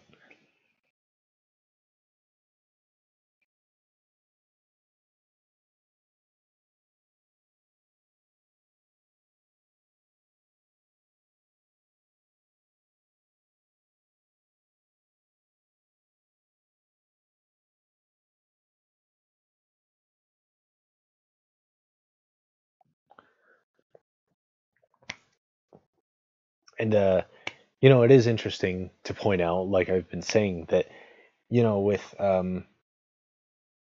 maybe I just haven't seen it. I don't know if you could take Tolkien's work and twist it into atheism. I don't know if you could take C.S. Lewis's at least I don't know about stuff before his Christian conversion, but you couldn't take something like Narnia, which is unapologetically Christian, and I don't think you could take that and twist it into atheism. Martin, of course, is still ambiguous, so it's hard to even discuss it in certainties. From where I stand, I would argue that there is a certain religious element, maybe even a certain Christian element, which might be my own personal want for it. But anyways, so you have these three authors that can't necessarily be twisted into atheism, but then you have these three atheist authors who actually can be twisted into Christianity. You have these stories where, like Frank Herbert's Dune, which was kind of my original point, is that Frank Herbert's Dune isn't really science fantasy, where it's fantasy with a coat of paint of science, like Star Wars, but it's also not strictly science fiction either, where it's just cold and there's no religion or anything like that. What you have instead is this book where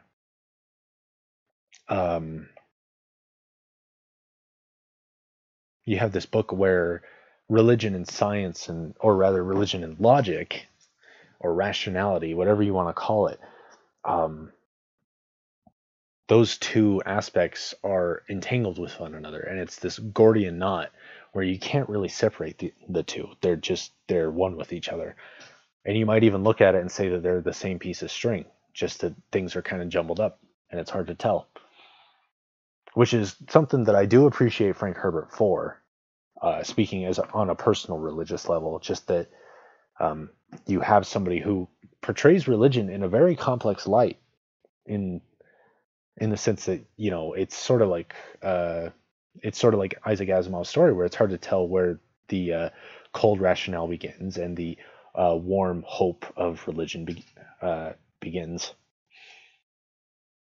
And of course, Isaac Asimov drew his own parallels. And I had mentioned Sigmund Freud, who wasn't a science fiction author to my knowledge, but based on what I can tell, he did have his own sort of religious beliefs, and based on what I heard about him, it almost seemed like he repressed them deliberately, or that he was shamed into maybe shamed isn't the right word, but basically he kind of tossed them away, not necessarily because he didn't believe, but because he didn't want to believe, if that makes sense. And that was something that C.S. Lewis admitted on in his own conversion story, was that He just was angry at God, that he was deliberately rebelling against God. And I see that a lot in atheists, especially self-proclaimed atheists, that a lot of them, they don't do it out of passion for anything. They do it out of hatred. They do it as a sort of rebellion. At least, and to be honest, I was an atheist for a while. That was how it was for me as well. I was very angry, and how I rationalized that was my own religious rebellion. Um, and I can't speak for Frank Herbert. I don't know anything about him. I don't really know much about any of these authors, except one thing about Arthur C. Clarke. Like I said, he wrote Rendezvous with Rama, which, even though Arthur C. Clarke, as far as I can tell, was an atheist for the majority of his life, maybe even all of it, he was fairly tolerant of religion, maybe even praising, whatever you want, benevolent to religion, as exhibited in Rendezvous with Rama, where the closest thing to a hero or a heroic act is done by the the Russian cosmonaut who is religious. But something that was interesting was that later in his life, Arthur C. Clarke became very, very much more vocal against religion, became very anti-religious. But that only happened after 9/11, which I thought was interesting. It wasn't like he just kind of, decided that, oh, this is dumb. It was, well, maybe that was, but from where I stood reading it in retrospect, I looked at that and I was like, it seemed like maybe it was a reaction. Maybe not an immediate reaction, maybe it was something that went on. But with 9/11, which was, of course, religiously fueled, or at least viewed in that light, a lot of hardcore atheists have used 9/11 as propaganda. They would show pictures of the burning Twin Towers and they'd say, imagine a world without religion, which is really hardcore stuff. And I honestly get the same impression from Arthur C. Clarke, that was sort of his breaking point. And I'm no expert. It's not like I've read his biography or I've done much research on him. I've only ever read one of his books, and that was genre fiction. So, take it all with a grain of salt. But from where I stand, it's interesting that, to me at least, there's an argument against religion which is called the assumption of atheism, which is that a person should assume that there is no God until rationally proven otherwise, and that a person is an atheist until someone teaches them to be religious. I don't agree with that, obviously. I believe that human beings have an innate religious belief. Yeah, atheism is a cringe fest, and I almost don't even want to talk about it, just because it's a heavy subject matter, and it's very controversial. And like I said, I don't want to impose on people's beliefs, but I do believe that human beings, I think, on an objective level, I can't necessarily prove to you that my own religious beliefs are true, but I think there is pretty solid evidence that there is an innate spiritual belief in human beings. I believe that we have a spiritual desire. I believe that we need spirituality. And it may not be that you believe in a God. It might be that you believe in aliens or whatever. I don't know how you interpret it. But I believe that human beings need that. And then, of course, you could take that further and ask, well, why the heck do we need that? Because no other animal needs religion. Dogs don't need religion. Dogs don't need anything like that. Monkeys don't have religion. You never see a monkey pray unless he's imitating a human. And if a monkey's praying, they're just imitating. They don't understand it. They're just doing it. And so that's something that's important to consider from a philosophical standpoint, is why do human beings have that spiritual need? Why do human beings do that? What does that mean? Why would we have that? Is it just a product of higher intelligence, or is it a symptom of something greater? As somebody who's religious, I would believe that, yeah, it's part of our divine nature, that we are seeking for something better. Obviously, not everyone's going to agree with that, but that's how I see it. That's how I rationalize it. One of my favorite movies is a movie called A Serious Man. It's by the Coen brothers, Joel and Ethan Coen, and it's about this Jewish man whose life starts to fall apart. It's just like the story of Job, but it's told in a postmodern fashion. Job in the Bible, of course, was very similar. He was a Jewish man who basically lost everything and was just completely cursed. And he just spends this time, wondering why he was cursed. And the movie is much the same. This man loses everything, more or less. His wife starts to cheat on him, and then she files for divorce. But she wants to do it amicably as possible, essentially robbing him of everything that he has. But she doesn't want to tarnish her own reputation, so she's very passive aggressive about it. Oh, it makes you cringe just watching it. So his wife is cheating on him, and with a very smug man who is definitely not going to do any stop, who is just makes me want to punch him in the face. So his wife is cheating on him with a smug guy. His son just doesn't care about his religion. His daughter is ashamed to be Jewish. Essentially, this guy is just losing everything. His brother is a mooch and living with him, and he's just a complete douchebag that doesn't contribute anything, and he brings shame upon the family. And so the whole movie is about this Jewish guy whose life is falling apart, and he's just trying to understand it, and he just doesn't get it. He's like, why would God do this to me? Why would God do this to me? And I don't want to spoil the movie. It's incredible though. And essentially what happened is I watched the movie and I walked away from it. I was like, what the heck? What was I even supposed to get from that? And I won't go into too much detail because I feel like it's a movie you have to watch on your own. But essentially what I got away from it was that human beings, because the whole movie, this guy is wondering why these things are happening to him, why God would do these things to him and all this stuff. And he never gets an answer.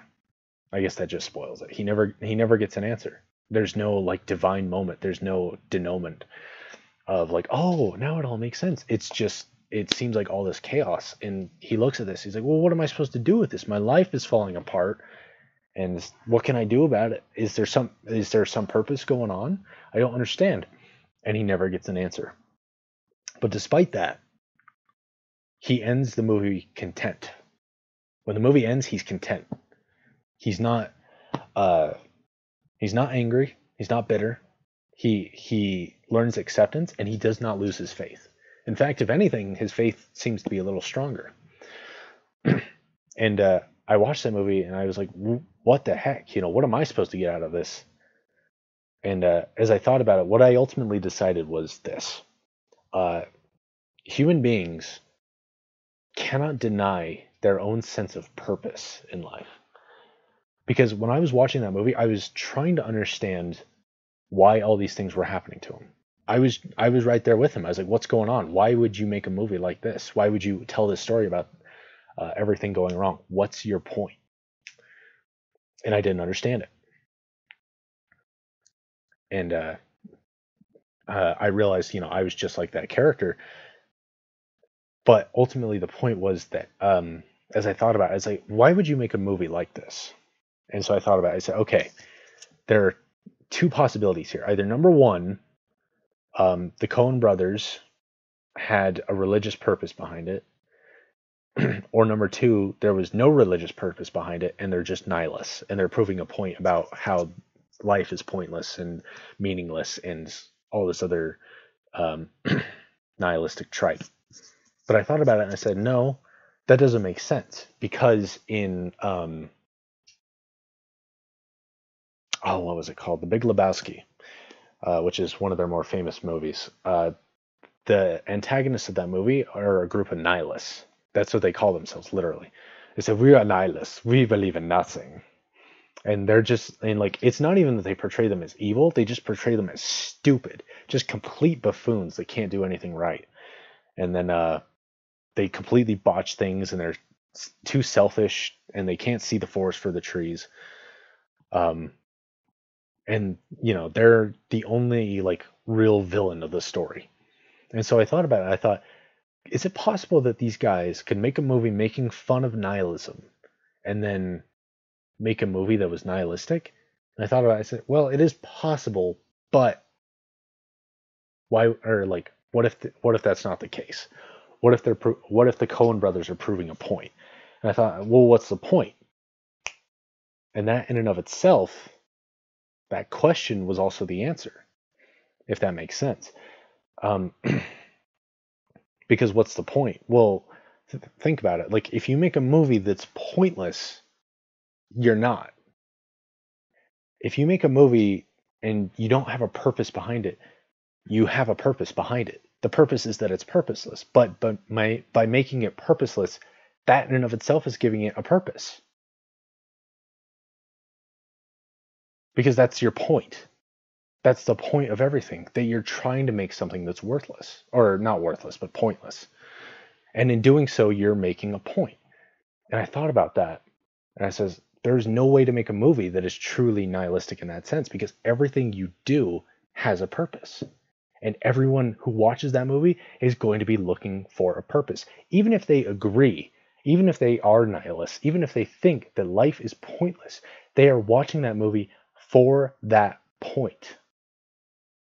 Which gave me this big ol' epiphany, which is to say that you cannot avoid your sense of purpose.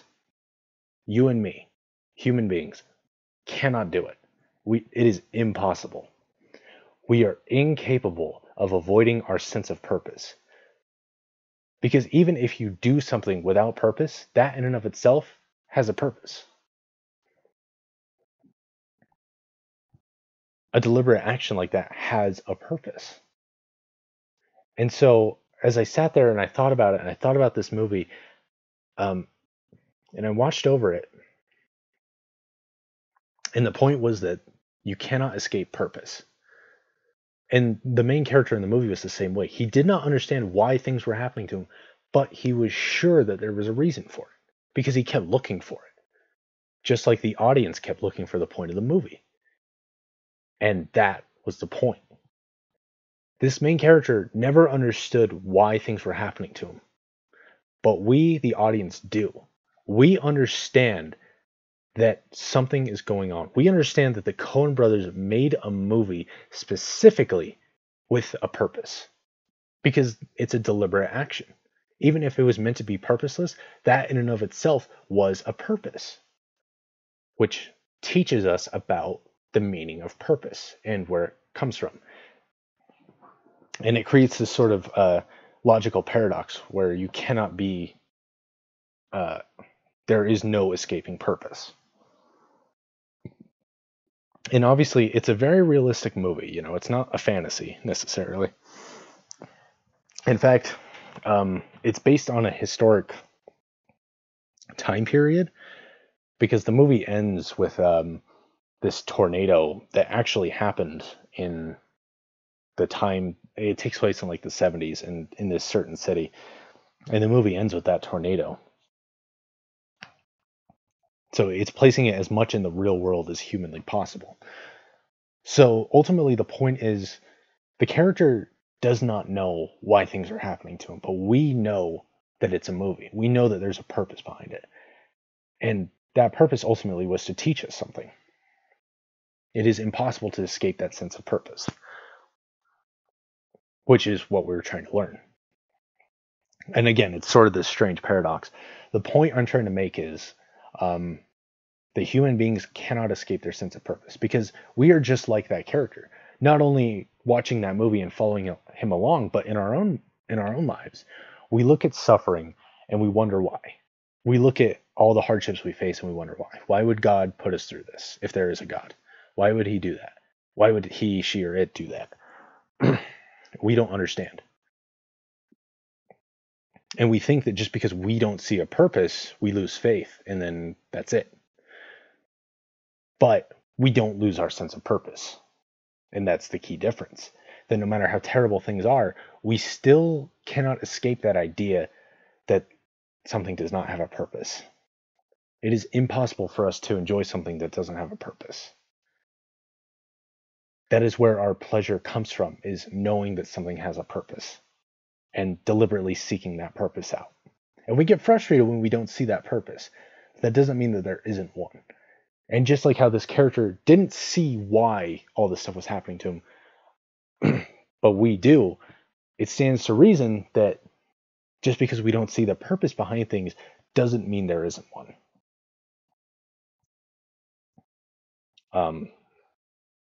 And of course, obviously, not everyone's going to agree with that. But the plain fact of the matter is, we as human beings cannot escape our sense of purpose. We cannot escape that sense of something bigger, some sort of control in the universe.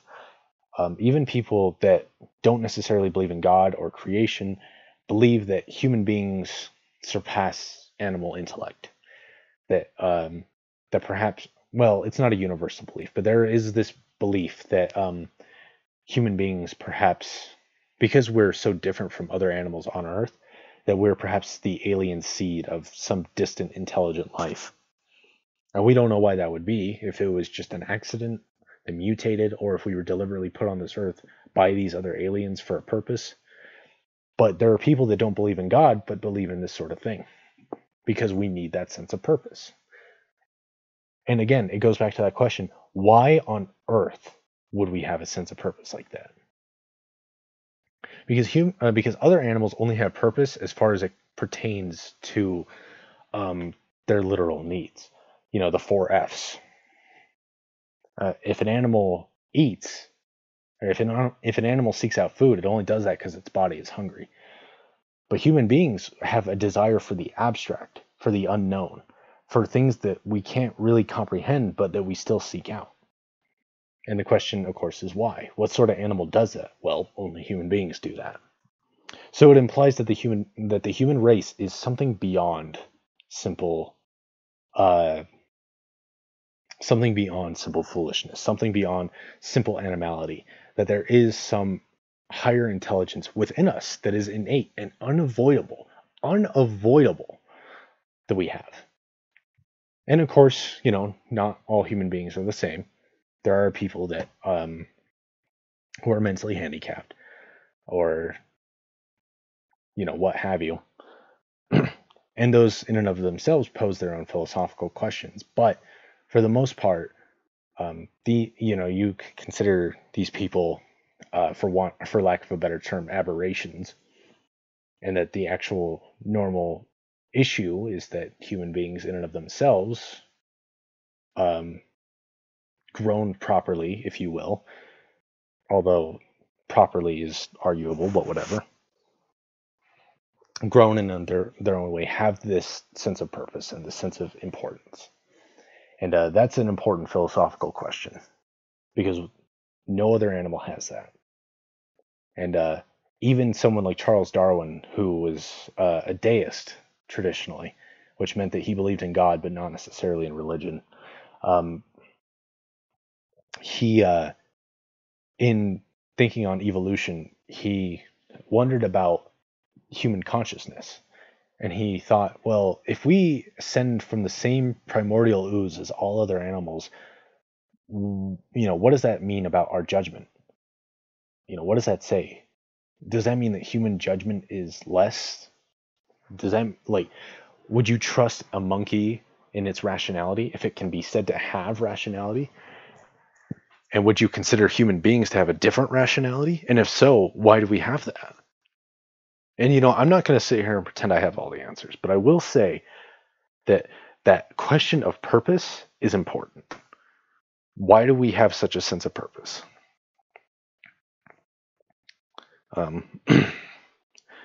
Anyways, so philosophy, that's a lot of fun. I do think it's kind of funny that I started off saying that I didn't necessarily want to turn this into religious stuff and wanted to keep it secular. But you can't avoid this question. You cannot avoid this point. And if you do, you're being dishonest with yourself. And it goes back to Pascal's wager, where it's like you look at the idea of God and the idea of confronting divinity, and it's a safer bet to bet that there is a God and to try and inquire into that. Because if there is a God, you owe it to yourself to find out for sure. And even if there isn't, well, you still have to be certain. But I'm actually half tempted to keep going. I don't have a whole lot to talk about. But I'm not super tired, actually, even though I am kind of slurring a bit.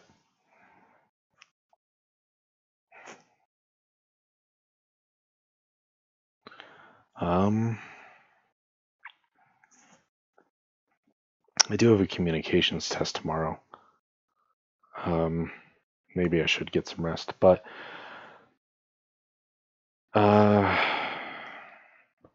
anyways, maybe I will end this stream tonight. We have been streaming for about 2 hours now.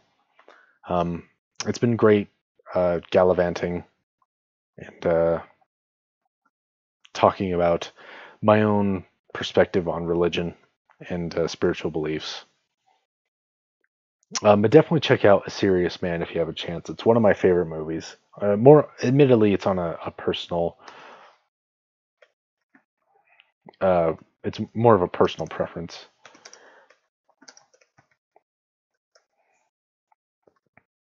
But philosophy is great. Definitely read some of that. It's kind of funny to think that I started off this stream originally just wanting to do like bedtime stories for little kids, and now I'm, gallivanting. But anyways, I think I am gonna go Betty bye, at least at some point. Thank you all for joining me tonight. It's been good fun.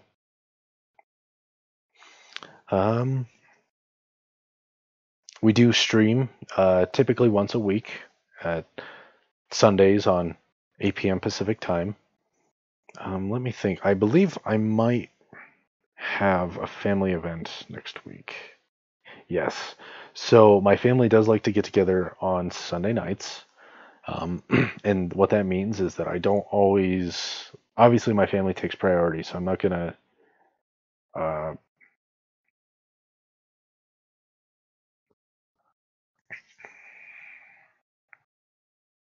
I'm going to prioritize them over this stream. So I don't know if I'll be able to stream next week, since that's the plan for that. And it's usually 2 weeks out of the month that my family meets up. Tonight was actually supposed to be one night. Unfortunately, my mom wasn't feeling too great. She's caught a bit of the flu and also had an allergic reaction the other day. So she just didn't want to meet up, unfortunately. But next week, I should be going over to my dad's, and we'll be doing that family stuff. But if you enjoy the stream, and please do feel free to like and subscribe. Every little bit helps. We should hopefully be back next week. If not, probably the week after. In the meantime, if you feel like sending me angry emails, you can send those right up your butthole, because I'm not going to read them. I was going to give like a fake email address, but I couldn't come up with one, so I just decided to be crude instead. Story of my life. But anyways, thank you for listening to me prattle on about various sorts of topics. I'm going to go to bed eventually, and you probably should too. Thanks for coming, folks. Have a good night.